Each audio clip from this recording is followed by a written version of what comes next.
नमस्कार दोस्तों, आइए देखते हैं एक बहुत ही इंपॉर्टेंट क्वेश्चन आहार नल के बारे में। और मनुष्य के आहार नल का सचित्र वर्णन भी यहाँ पर हम करेंगे। यहाँ जो क्वेश्चन है वो कई बार जो है बोर्ड के एग्जाम में और कई तरह के कॉम्पिटिटिव एग्जाम में हमेशा यह क्वेश्चन पूछता है। तो सबसे पहले आइए देखते हैं आहार नाल के बारे में। इस क्वेश्चन में बहुत सारी चीजों के बारे में हम जानकारी प्राप्त करेंगे। पहले तो आहार नल के बारे में जानकारी प्राप्त करेंगे, फिर जो है मनुष्य के आहार नाल के कौन कौन से भाग हैं उनके बारे में जानकारी प्राप्त करेंगे। यानी मुख गुहा क्या है, ग्रसनी क्या है, ग्रास नली क्या है, अमाशय क्या है, अग्नाशय क्या है, यकृत क्या होता है, छोटी आंत क्या होती है, बड़ी आंत क्या होती है, आंत ग्रंथियां क्या होती है, उसी तरह से रेक्टम या मल द्वार क्या होता है, इसके बारे में हम जानकारी प्राप्त करेंगे, वो भी फिगर के साथ। बहुत बहुत इंपॉर्टेंट ये क्वेश्चन है बोर्ड के एग्जाम के लिए और कॉम्पिटिटिव एग्जाम दोनों के लिए बहुत ही खास क्वेश्चन है। तो आइए पहले देखते हैं आहार नाल के बारे में। आहार नाल एलिमेंट्री कैनल मुख गुहा से शुरू होकर के मल द्वार तक शरीर में फैली हुई जो कुंडलित नुमा रचना होती है उसी को हम आहार नाल कहते हैं। यानी मुख गुहा से शुरू होकर के मल द्वार तक हमारे शरीर में जो कुंडलित नुमा रचना होती है उसी को हम आहार नाल कहते हैं। आहार नाल की दूसरी परिभाषा भी आप दे सकते हैं। आप बता सकते हैं कि मनुष्य के पाचन तंत्र का वह भाग जिसमें मुख गुहा आता है, ग्रसनी आता है, ग्रास नली आता है, अमाशय आता है, अग्नाशय आता है, यकृत आता है, छोटी आंत, बड़ी आंत, आंत ग्रंथियां, रेक्टम इत्यादि भाग आते हैं, उसी को हम जो है आहार नल कहते हैं। तो इस तरह से आप आहार नल की परिभाषा आप दे सकते हैं। यहाँ जो है आहार नल की परिभाषा जो है दी गई है, आप इसको जो है जरूर तैयार कर लीजिएगा। एक और इंपॉर्टेंट क्वेश्चन जो हमेशा पूछता है ऑब्जेक्टिव के रूप में बोर्ड के एग्जाम में भी और कॉम्पिटिटिव एग्जाम में भी कि मनुष्य के आहार नाल की लंबाई कितनी होती है। तो याद रखिएगा मनुष्य के आहार नाल की लंबाई 8 मीटर से 10 मीटर तक होती है। इस टॉपिक को जरूर याद कर लीजिएगा। अब आइए देखते हैं मनुष्य के आहार नाल के कौन कौन से भाग हैं, उन भागों को हम फिगर के द्वारा समझेंगे। आइए पहले देखते हैं मनुष्य के आहार नाल का भाग। देखते हैं मनुष्य के आहार नाल के विभिन्न भागों के बारे में। ये सभी भाग जो है काफी इंपॉर्टेंट है, इससे हमेशा जो है क्वेश्चन पूछा जाता है। तो पहला भाग है मुख गुहा। आपको बताया जाएगा मुख गुहा क्या होता है, इसके अंतर्गत जो है क्या क्या चीजें होती हैं। दूसरा भाग आता है ग्रसनी। इसके अंतर्गत भी आपको बहुत सारी चीजें बताई जाएंगी कि ग्रसनी क्या होता है। ग्रसनी में जो है आपको और भी सारी चीजें बताई जाएंगी, यानी निगल द्वार क्या होता है, कंठ द्वार क्या होता है। उसके बाद से आपको बताया जाएगा ग्रास नली। ग्रास नली भी जो है बहुत ही इंपॉर्टेंट भाग होगा। उसके बाद से बताया जाएगा अमाशय। अमाशय जो है काफी इंपॉर्टेंट है, अलग से भी क्वेश्चन पूछता है। उसके बाद से जो है छोटी आंत है, ये भी काफी इंपॉर्टेंट है, हमेशा जो है छोटी आंत की लंबाई पूछता है। उसी तरह से बड़ी आंत पूछता है, बड़ी आंत के बारे में भी बताया जाएगा। उसके बाद से जो है आता है रेक्टम, फिर यकृत आता है जो काफी इंपॉर्टेंट है, फिर अग्नाशय आता है, आंत ग्रंथि आती है। तो इस तरह से आहार नाल के जो है निम्न 10 भाग है। पहला भाग मुख गुहा आता है, दूसरा जो है ग्रसनी आता है, तीसरा जो है ग्रास नली, फिर अमाशय आता है, फिर छोटी आंत, फिर बड़ी आंत, फिर जो है उसके बाद से रेक्टम आता है, फिर अग्नाशय, फिर यकृत और फिर आंत ग्रंथियां, ये सब भाग आते हैं। आइए देखते हैं आहार नाल के पहला भाग मुख गुहा के बारे में। मुख गुहा जो है आहार नाल का सबसे पहला भाग होता है, जो ऊपरी जबड़ा और निचली जबड़ा के ठीक बीच का भाग होता है, जिसमें जीभ होता है, दांत होता है, जहां भोजन को तोड़ा जाता है और मुलायम किया जाता है। आप मुख गुहा को दूसरे तरह से भी डिफाइन कर सकते हैं। नासिका छिद्र के ठीक नीचे ऊपरी जबड़ा और निचली जबड़ा के ठीक बीच के भाग को मुख गुहा कहते हैं। मुख गुहा आहार नाल का पहला भाग होता है, जिसमें दांत होता है, जीभ होता है, जहां पर भोजन को जो है तोड़ा जाता है और मुलायम किया जाता है। तो इस तरह से मुख गुहा के बारे में मुख गुहा की परिभाषा दे सकते हैं कि मुख गुहा आहार नाल का पहला भाग होता है। ये क्वेश्चन पूछ सकता है कि आहार नाल के पहले भाग को क्या बोलते हैं, तो मुख गुहा बोलते हैं। क्वेश्चन पूछ सकता है कि नासिका छिद्र यानी नाक के ठीक नीचे ऊपरी जबड़ा और निचली जबड़े के बीच के भाग को क्या कहते हैं, तो मुख गुहा कहते हैं। यानी मुख गुहा जो है ऊपरी जबड़ा और निचली जबड़ा दोनों के बीच का भाग होता है, जिसमें दांत होता है और जीभ भी होता है, इसी को हम मुख गुहा बोलते हैं। मुख गुहा में ही भोजन को जो है तोड़ा भी जाता है और मुलायम भी किया जाता है। तो इस तरह से मुख गुहा के बारे में बता दीजिएगा। देखते हैं आहार नाल का दूसरा भाग ग्रसनी के बारे में, यानी फेरिंग्स के बारे में। ग्रसनी जो होता है मुख गुहा के ठीक पीछे जो है 2 छिद्र होता है, उसी को हम ग्रसनी बोलते हैं। अब मुख गुहा को फैलाइएगा तो पीछे की तरफ यहाँ पर जो है 2 छिद्र दिखाई देगा, एक नीचे की तरफ, एक ऊपर की तरफ। तो इसी 2 छिद्र को हम जो है ग्रसनी बोलते हैं। ग्रसनी जो होता है उसके 2 भाग होते हैं, पहला भाग जो होता है वो निगल द्वार होता है, दूसरा भाग जो होता है वो कंठ द्वार होता है। ग्रसनी का जो है दो भाग होता है, पहला निगल द्वार और दूसरा कंठ द्वार। तो पहले निगल द्वार किसे कहते हैं इसको समझ लेते हैं। ग्रसनी जो होता है उसमें जो है एक ऐसा छिद्र होता है जो नीचे की तरफ गया होता है और जिसकी सहायता से भोजन जो है हमारे शरीर के अंदर जाता है, उसी को हम निगल द्वार बोलते हैं, उसी को हम जिलेट बोलते हैं। तो ग्रसनी का वह भाग या ग्रसनी का वह छिद्र जो नीचे की तरफ होता है, जिसकी सहायता से भोजन हमारे शरीर के अंदर जाता है, उसी को हम निगल द्वार बोलते हैं, गिलेट बोलते हैं। दूसरा जो भाग होता है कंठ द्वार। तो ग्रसनी में एक ऐसा छिद्र होता है जो ऊपर की तरफ होता है। तो ग्रसनी का वो छिद्र जो ऊपर की तरफ होता है, जो जिसकी सहायता से सांस जो है हमारे शरीर के अंदर जाता है, उसी को हम कंठ द्वार बोलते हैं, ग्लोटिज बोलते हैं। तो यह जो है कंठ द्वार क्या है, निगल द्वार क्या है, दोनों आप समझ गए होंगे। यानी ग्रसनी का वह छिद्र जो नीचे की तरफ होता है और जिसकी सहायता से भोजन हमारे शरीर में जाता है, उसी को हम जो है निगल द्वार बोलते हैं। दूसरा आपका होता है कंठ द्वार। तो कंठ द्वार जो होता है ग्रसनी का एक ऐसा छिद्र होता है जो ऊपर की तरफ होता है, जिससे हवा हमारे शरीर के अंदर जाता है, उसी को हम कंठ द्वार कहते हैं। एक बहुत ही इंपॉर्टेंट चीज पूछता है कि निगल द्वार से होकर के जब भोजन हमारे शरीर में गुजरता है तो उस समय के लिए थोड़ी देर के लिए कंठ द्वार जो है ढक जाता है। तो कंठ द्वार जो होता है एपिग्लैटिस नामक जो है पट्टी से ढक जाता है, जिससे जो है भोजन का कण जो है श्वास नली में नहीं पहुंचता है। तो इस तरह से आप बता दीजिएगा ग्रसनी किसे कहते हैं, तो आप बताइएगा। मुख गुहा के ठीक पीछे जो दो छिद्र होता है उसी को हम ग्रसनी कहते हैं। आप मुख को फैलाइएगा तो मुख गुहा दिखाई देगा और मुख गुहा के ठीक पीछे जो है दो छिद्र दिखाई देगा, उसी को हम ग्रसनी बोलते हैं। ग्रसनी में पहला जो छिद्र होता है जो नीचे की तरफ होता है, जिससे भोजन हमारे शरीर के अंदर जाता है, उसको हम जो है निगल द्वार बोलते हैं। दूसरा जो छिद्र होता है जो ऊपर की तरफ होता है, जिससे हवा हमारे शरीर के अंदर जाता है, जिसको हम कंठ द्वार बोलते हैं। भोजन जब हम करते हैं तो निगल द्वार से होता हुआ भोजन जैसे ही हमारे शरीर में जाता है या निगल द्वार के पास जाता है, तो वैसे ही कंठ द्वार जो है एक पट्टी से ढक जाता है और वह जिस पट्टी से ढकता है उसी को एपेग्लेटिस नामक पट्टी बोलते हैं। इसको याद रखिएगा, पूछता है। तो यह जो है क्वेश्चन आपका तैयार हो गया होगा, ग्रसनी किसे कहते हैं। आइए देखते हैं आहार नाल का अगला भाग, तीसरा भाग ग्रास नली के बारे में, यानी ओइसोफेजस के बारे में। ग्रसनी से होता हुआ जो भोजन होता है आहार नाल के जिस अगले भाग में पहुंचता है, ग्रसनी के निगल द्वार से, ग्रसनी के निगल द्वार से होता हुआ भोजन आहार नाल के जिस अगले भाग में पहुंचता है, उसी को हम ग्रास नली बोलते हैं। यही आपका ग्रास नली होता है। भोजन जब ग्रास नली में पहुंचता है तो ग्रास नली में फैलाव और सिकुड़ाव होता है, जिससे भोजन आसानी से नीचे की तरफ जो है सरकता है। यही ग्रास नली का रोल होता है, ओइसोफेजस का रोल होता है। फिर एक बार समझ लीजिए, ग्रसनी के निगल द्वार से होता हुआ भोजन जो होता है आहार नाल के जिस अगले भाग में पहुंचता है, उसी को हम जो है ओइसोफेजस बोलते हैं, ग्रास नली बोलते हैं। भोजन जब ग्रास नली में पहुंचता है तो इस ग्रास नली में फैलाव होता है, सिकुड़ाव होता है, जिससे भोजन आसानी से नीचे की तरफ सरकता है। यही आपका जो है ग्रास नली है, इसको जरूर आप तैयार कर लीजिए। आहार नाल का अगला भाग अमाशय होता है, स्टोमेच होता है।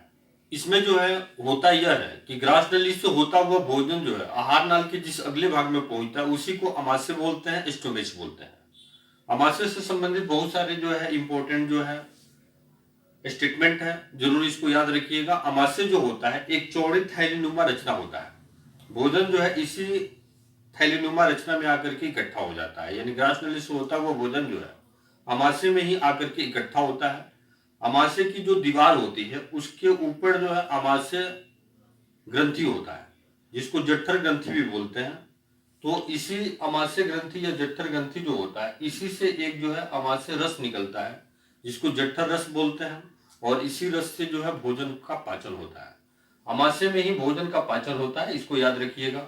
अमाशय ग्रंथि से अमाशय रस से जठर रस निकलता है और उसी से भोजन का पाचन होता है। मनुष्य के अमाशय में एक दिन में 3 लीटर जो है लगभग जठर रस या अमाशय रस निकलता है, जो भोजन को पचाता है। अमाशय रस जो होता है या जठर रस जो होता है, उसी में हाइड्रोक्लोरिक अम्ल होता है, HCl होता है। तो इस तरह से अमाशय क्या है आप जरूर याद कर लीजिएगा। फिर एक बार बता दे रहे हैं, ग्रास नली से होता हुआ भोजन आहार नाल के जिस अगले भाग में पहुंचता है, उसी को अमाशय बोलते हैं। ग्रास नली से होता हुआ भोजन जो है आहार नाल के जिस अगले भाग में पहुंचता है, उसी को अमाशय बोलते हैं। यह एक चौड़ी थैलीनुमा रचना होता है। अमाशय जो है एक थैली की तरह रचना होती है, याद रखिएगा। इसी में अमाशय ग्रंथि या जठर ग्रंथि होती है। अमाशय जो होता है उसी के ऊपर जो है अमाशय ग्रंथि या जठर ग्रंथि होता है। अगला, भोजन का पाचन जो है अमाशय में ही होता है। भोजन जो है अमाशय में आकर इकट्ठा होता है, उसी में भोजन का पाचन जो है होता है। अमाशय ग्रंथि से अमाशय रस या जठर रस निकलता है। अमाशय जो ग्रंथि होता है उसके अंदर से अमाशय रस या जठर रस निकलता है जो भोजन को पचाता है। मनुष्य के अमाशय में एक दिन में लगभग 3 लीटर जठर रस या अमाशय रस निकलता है। मनुष्य के अमाशय में एक दिन में लगभग 3 लीटर अमाशय रस या जठर रस निकलता है जो भोजन को पचाता है। उसी तरह से जठर रस में हाइड्रोक्लोरिक अम्ल होता है, HCl होता है। याद रखिएगा, ये टॉपिक जो है जरूर बहुत इंपॉर्टेंट है, अलग से भी पूछता है। अमाशय क्या है, व्हाट इज स्टोमच। आहार नाल का अगला भाग है छोटी आंत, स्मॉल इंटेस्टाइन। अमाशय से होता हुआ भोजन आहार नाल के जिस अगले भाग में पहुंचता है उसी को हम छोटी आंत बोलते हैं, स्मॉल इंटेस्टाइन बोलते हैं। पहली छोटी आंत से संबंधित मुख्य बात है कि छोटी आंत जो है आहार नाल की सबसे लंबी नली होती है। हमेशा ऑब्जेक्टिव क्वेश्चन पूछता है कि आहार नाल की सबसे लंबी नली को क्या कहते हैं, तो छोटी आंत बोलते हैं। दूसरा, मनुष्य में छोटी आंत की लंबाई जो होता है वह 6 मीटर और चौड़ाई जो है 2.5 सेंटीमीटर होता है। याद रखिएगा, क्वेश्चन पूछता है कि मनुष्य में छोटी आंत की लंबाई और चौड़ाई कितनी होती है, तो लंबाई 6 मीटर और चौड़ाई जो है 2.5 सेंटीमीटर होती है। जरूर इसको याद रखिएगा। अगला है, मांसाहारी जंतुओं में छोटी आंत की जो लंबाई होती है वह कम होती है, शाकाहारी जंतुओं में छोटी आंत की लंबाई जो है अधिक होती है। याद रखिएगा, मांसाहारी में छोटी आंत की लंबाई कम और शाकाहारी में छोटी आंत की लंबाई अधिक होती है। अगला टॉपिक है, भोजन का पूरी तरह से पाचन जो है छोटी आंत में ही होता है। जरूर याद रखिएगा, क्वेश्चन पूछता है कि भोजन पूरी तरह से कहां पचता है, तो छोटी आंत में ही आकर भोजन जो है पूरी तरह से पच जाता है। तो इस तरह से छोटी आंत क्या है आप समझ गए होंगे। फिर एक बार रिपीट कर दे रहे हैं, अमाशय से होता हुआ भोजन जो है आहार नाल के जिस अगले भाग में पहुंचता है उसी को छोटी आंत बोलते हैं। छोटी आंत से संबंधित मुख्य बातें हैं कि छोटी आंत जो है आहार नाल की सबसे लंबी नली होती है। छोटी आंत की लंबाई 6 मीटर और चौड़ाई 2.5 सेंटीमीटर होती है। मांसाहारी जंतुओं में छोटी आंत की लंबाई कम, शाकाहारी में अधिक होती है। भोजन का पूरी तरह से पाचन जो है छोटी आंत में ही होता है। तो आहार नाल का अगला भाग बड़ी आंत होता है, लार्ज इंटेस्टाइन होता है। छोटी आंत से होता हुआ भोजन जो है आहार नाल के जिस अगले भाग में पहुंचता है उसी को हम बड़ी आंत बोलते हैं। बड़ी आंत जो होता है उसी में बिना पचा हुआ भोजन जो है आकर के इकट्ठा होता है। तो इस तरह से बड़ी आंत के बारे में समझ गए होंगे। फिर एक बार रिपीट करते रहे, छोटी आंत जो होता है उसी से होता हुआ भोजन आहार नाल के जिस अगले भाग में पहुंचता है उसी को बड़ी आंत बोलते हैं, लार्ज इंटेस्टाइन बोलते हैं। बिना पचा हुआ भोजन जो है बड़ी आंत में ही आकर के इकट्ठा होता है। आइए देखते हैं आहार नल का नियम क्या है। तो आहार नल का अगला भाग मल द्वार या रेक्टम होता है। बड़ी आंत में जो बिना पचा हुआ जो भोजन होता है वही जो है शरीर से जिस रास्ते से बाहर निकलता है उसी को हम रेक्टम बोलते हैं। रेक्टम किसे कहते हैं फिर एक बार समझ लीजिए। बड़ी आंत में जो बिना पचा हुआ जो भोजन होता है वो आहार नाल के जिस अगले भाग से शरीर से बाहर निकलता है उसी भाग को हम मल द्वार या रेक्टम बोलते हैं। आहार नल का अगला भाग है यकृत, लीवर। लीवर जो होता है वह शरीर की सबसे बड़ी ग्रंथि होता है। याद रखिएगा, क्वेश्चन पूछता है शरीर की सबसे बड़ी ग्रंथि क्या है, तो आप बताइएगा यकृत, लीवर होता है। दूसरा, यकृत यानी लीवर का भार जो होता है वह 1.5 किलोग्राम होता है। हमेशा क्वेश्चन पूछता है कि लीवर का वजन कितना होता है, तो 1.5 किलोग्राम होता है। तीसरा, लीवर जो है भोजन के वसा को तोड़ने का काम करता है। हमारा यकृत जो होता है वह भोजन के वसा को तोड़ने का काम करता है।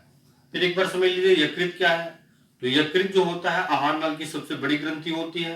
यकृत का वजन 1.5 किलोग्राम होता है। यकृत जो है भोजन के वसा को तोड़ने का काम। तो आहार नाल का अगला भाग अग्नाशय होता है, पेनक्रियाज होता है।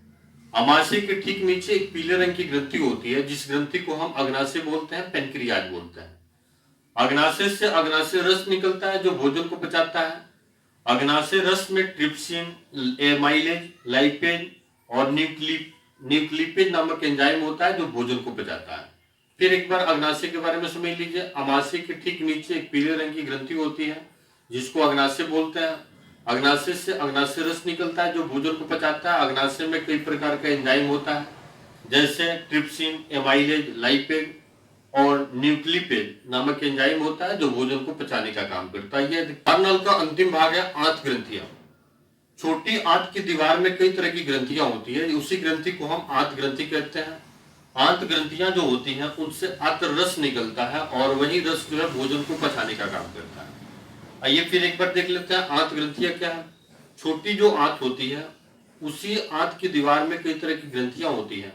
उन्हीं ग्रंथियों को आंत ग्रंथियां बोलते हैं। आंत ग्रंथियां जो होती है उनसे आंत रस निकलता है, जो भोजन को पचाने का काम करता है। आइए अब आहार नाल के भाग के बारे में पूरी तरह से जानकारी लेते हैं, एक एक करके स्टेप बाय स्टेप। सबसे पहला भाग होता है मुख गुहा। तो मुख गुहा किसे कहते हैं आपको बताया गया होगा, फिर एक बार समरी के रूप में इसको हम बता रहे हैं।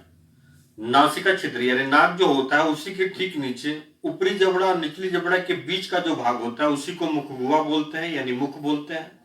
मुख गुहा जो होता है उसमें दांत होता है, जीभ होता है। तो यह जो है मुख गुहा है, भोजन को तोड़ने का काम और मुलायम करने का काम मुख गुहा में ही होता है। दूसरा भाग होता है ग्रसनी। मुख गुहा जो होता है उसको हम फैलाते हैं तो दो जो है छिद्र दिखाई देता है। एक छिद्र ऊपर की तरफ निकला होता है, दूसरा छिद्र नीचे की तरफ निकला होता है, उसी को हम ग्रसनी बोलते हैं। ग्रसनी जो होता है उसका दो भाग होता है, एक जो है निगल द्वार, दूसरा जो है कंठ द्वार होता है। तो निगल द्वार जो होता है उससे भोजन जो है शरीर के अंदर जाता है, कंठ द्वार जो होता है उससे हवा शरीर के अंदर जाता है। आहार नाल का अगला भाग होता है ग्रास नली। तो ग्रसनी का जो निगल द्वार होता है उससे होता हुआ भोजन आहार नाल के जिस अगले भाग में पहुंचता है उसको ग्रास नली बोलते हैं।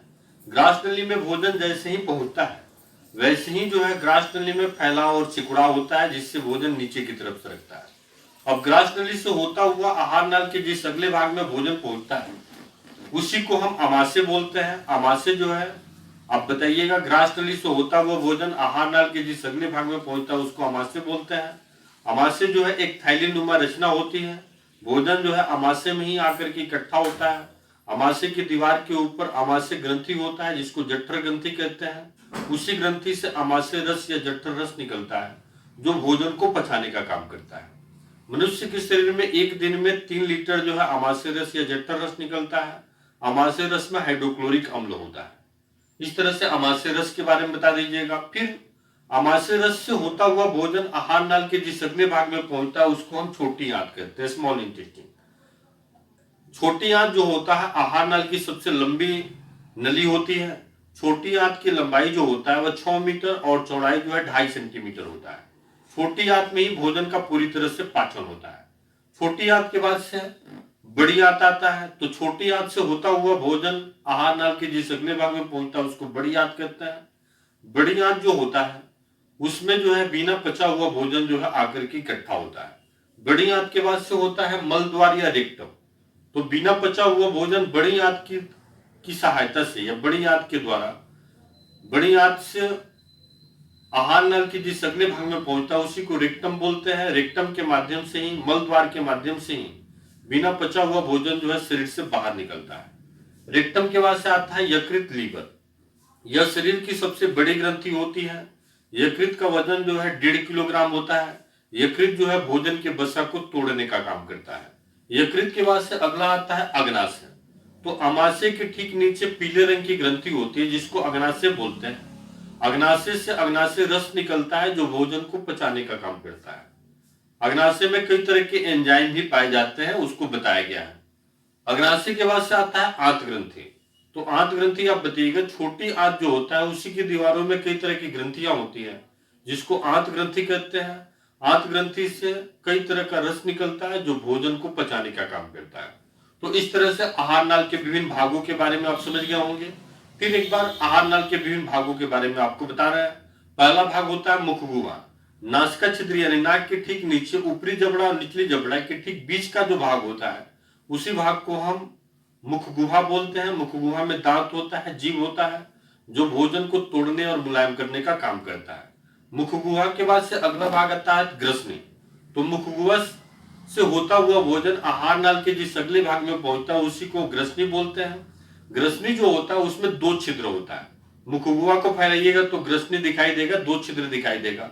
एक छिद्र नीचे की तरफ गया होता है, एक छिद्र ऊपर की तरफ। तो नीचे की तरफ जो छिद्र गया होता है उसको निगल द्वार बोलते हैं। उसी नीचे की जो तरफ जो छिद्र होता है उसी से भोजन शरीर के अंदर जाता है। और ऊपर की तरफ जो छिद्र होता है उससे हवा शरीर के अंदर आता है जिसको कंठ द्वार बोलते हैं। जब भोजन शरीर के अंदर जाता है निगल द्वार की सहायता से तो थोड़ी देर के लिए कंठ द्वार जो है बंद हो जाता है। तो इस तरह से ग्रसनी समझ के ग्रास नली आई है। ग्रसनी के ठीक नीचे एक लंबी नली होती है, उसी को ग्रास नली कहते हैं। ग्रसनी के निगल द्वार से होता हुआ भोजन आहार नल के जिस अगले भाग में पहुंचता है उसी को ग्रास नली कहते हैं। भोजन जब ग्रास नली में पहुंचता है तो ग्रास नली में फैलाव और सिकुड़ा होता है, जिससे भोजन आसानी से नीचे की तरफ सरकता है। ग्रास नली से होता हुआ भोजन आहार नल के जिस अगले भाग में पहुंचता है उसी को अमाशय बोलते हैं। अमाशय जो है एक थैलीनुमा रचना होती है। अमाशय जो है जैसे ही भोजन, अमाशय जो होता है उसकी दीवार में अमाशय ग्रंथि होता है, जिसको जो है जठर ग्रंथि बोलते हैं। उस अमाशय ग्रंथि या जठर ग्रंथि से एक रस निकलता है जिसको जठर रस या अमाशय रस कहते हैं, वही भोजन को पचाने का काम करता है। मनुष्य के शरीर में एक दिन में 3 लीटर जठर रस निकलता है। जठर रस को हाइड्रोक्लोरिक अम्ल कहते हैं। भोजन का पाचन अमाशय से ही शुरू होता है। अमाशय के बाद से आता है छोटी आंत। तो अमाशय से होता हुआ भोजन आहार नल के जिस अगले भाग में पहुंचता है उसको छोटी आंत कहते हैं। छोटी आंत आहार नल की सबसे लंबी नली होती है। छोटी आंत की लंबाई 3 मीटर और चौड़ाई 2.5 सेंटीमीटर होता है। भोजन का पूरी तरह से पाचन छोटी आंत में ही हो जाता है। छोटी आंत के बाद से आता है बड़ी आंत। तो छोटी आंत से होता हुआ भोजन जो है आहार नल के जिस अगले भाग में पहुंचता है उसको बड़ी आंत कहते हैं। बिना पचा हुआ भोजन बड़ी आंत में ही आकर के इकट्ठा होता है। बड़ी आंत के बाद से आता है मल द्वार या रेक्टम। तो मल द्वार या रेक्टम क्या है आप बताइएगा। बड़ी आंत से बिना पचा हुआ भोजन जिस रास्ते से शरीर से बाहर निकलता है उसी को मल द्वार बोलते हैं या रेक्टम बोलते हैं। रेक्टम के बाद से आता है यकृत। तो यकृत जो होता है आहार नल का सबसे बड़ी ग्रंथि होता है। यकृत जो होता है उसका वजन जो है 1.5 किलोग्राम होता है। यकृत जो होता है भोजन के वसा को तोड़ने का काम करता है। यकृत के बाद से आता है अग्नाशय। अग्नाशय जो होता है अमाशय के ठीक नीचे पीले रंग की एक ग्रंथि होती है जिसको अग्नाशय बोलते हैं। अग्नाशय जो होता है उससे अग्नाशय रस निकलता है जो भोजन को पचाने का काम करता है। आखिरी नंबर आता है आंत ग्रंथियां। तो छोटी आंत के दीवार के ऊपर कई तरह की ग्रंथियां होती है जिसको आंत ग्रंथियां कहते हैं।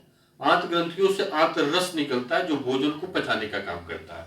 तो इस तरह से आहार नल के विभिन्न भागों के बारे में आप समझ गए होंगे। फिगर को ध्यान में रख करके फिगर भी यहाँ बना दीजिएगा और विभिन्न भागों का वर्णन कर दीजिएगा। दोस्तों आपको हमारा काम पसंद आता है तो आप हमारे चैनल को निश्चित रूप से सब्सक्राइब कीजिए, शेयर कीजिए, कमेंट कीजिए, लाइक कीजिए। बहुत बहुत धन्यवाद। Thank you.